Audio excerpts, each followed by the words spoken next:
প্রতি কাজীপুর উপজেলা কৃষক দলের সভাপতি হযরত আলী পাগু ভাই আমাদের মাঝে উপস্থিত আছেন। আজকে প্রধান অতিথি হিসাবে সিরাজগঞ্জ জেলা কৃষক দলের আহ্বায়ক মতি ভাই এবং প্রধান বক্তা হিসেবে উপস্থিত আছেন সিরাজগঞ্জ কৃষক দলের সদস্য সচিব ঠান্ডু ভাই, সাবেক চেয়ারম্যান কাওয়াখোলা ইউনিয়ন পরিষদ।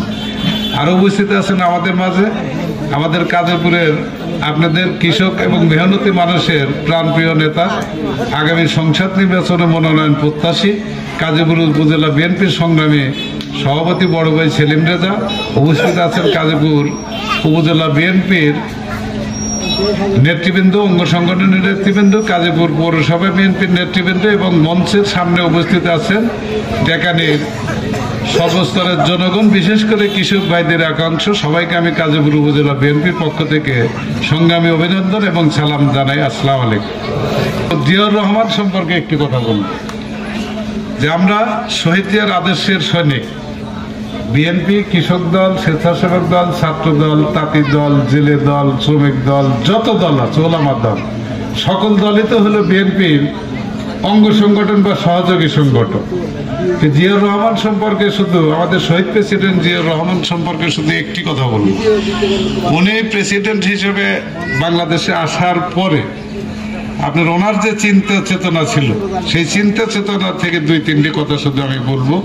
যে আজকে মনে করেন আমরা যখন লেখাপড়া করেছি তখনও বই পুস্তকে দেখেছি এদেশের শতকরা 80 জন মানুষই হলো কৃষক কিন্তু কৃষি নির্ভরশীল কিন্তু এই বাংলাদেশ। উনি প্রেসিডেন্ট হিসেবে আসার পরে কৃষকদের, তাহলে 80 জন মানুষ যদি শতকরা 100 জনের মধ্যে কৃষক হয়, তাহলে তাদের যদি ভাগ্যের উন্নয়ন হয় তাহলে দেখা যাবে দেশের উন্নয়ন হবে। তো উনি কিন্তু কার্যক্রম শুরু করেছিলেন, ওনার কার্যক্রমের মধ্যে দিয়ে মনে করেন আজকে খাল কাটার যে কর্মসূচি নিয়েছিলেন শহীদ প্রেসিডেন্ট জিয়াউর রহমান নিয়েছিলেন না? আজকে গাছ গাড়ার যে কর্মসূচি, আজকে দেখেন রাস্তার আনাচে কানাচে, বাড়ির আনাচে কানাচে বৃক্ষ লাগানোর কি আর কোনো জায়গা আছে? কেউ কোনো খালি জায়গা কিন্তু নাই। এই বৃক্ষরোপণ কর্মসূচি ওনার ছিল। সবচাইতে মনে করেন বড় যে কর্মসূচিটা ছিল 71-এর স্বাধীনতা যুদ্ধের পরে 75 পর্যন্ত দেশ যে অবস্থায় চলে গেছিল, দেশের মানুষ মনে করেন 2-3 দিন না খেয়ে থাকা লাগছে, এরকম অবস্থায় কিন্তু গেছিল। অর্থাৎ খাদ্যের স্বয়ংসম্পূর্ণ ছিল না। আমাদের এই শহীদ প্রেসিডেন্ট জিয়াউর রহমানে কি এই ডিপ টিউবওয়েলের মাধ্যমে, ইরিগেশনের মাধ্যমে বাংলাদেশে সর্বপ্রথম কিন্তু ইরিগেশন উনি কিন্তু নিয়ে আসছেন।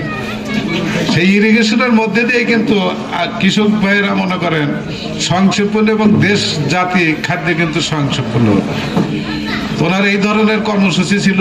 শ্রমিকদের জন্য গার্মেন্টস চালু করছিলেন এবং বিদেশে শ্রমিকরা মনে করেন যা ওই জিয়াউর রহমানের সময় কিন্তু ছিল মনে করেন।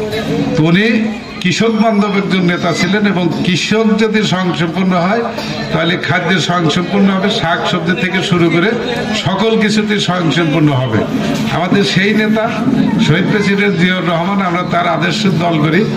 এখন আপনাদের সামনে ওই কৃষকদের নিয়ে বক্তব্য আমাদের জেলার 2 জন নেতা উপস্থিত হয়েছেন। ইকবাল হাসান মাহমুদ টুকু ভাইয়ের অত্যন্ত কাছের মানুষ, ওনারাই বলবেন। আমরা শুধু শুভেচ্ছা জানানোর জন্য আপনাদের সামনে এসেছি। আমি কৃষকরা এই দেশ পরিবর্তন করুক, এই দেশের মানুষের ভাগ্য পরিবর্তন করুক, কৃষকদের ভাগ্য পরিবর্তন করুক, এই প্রত্যাশা রেখে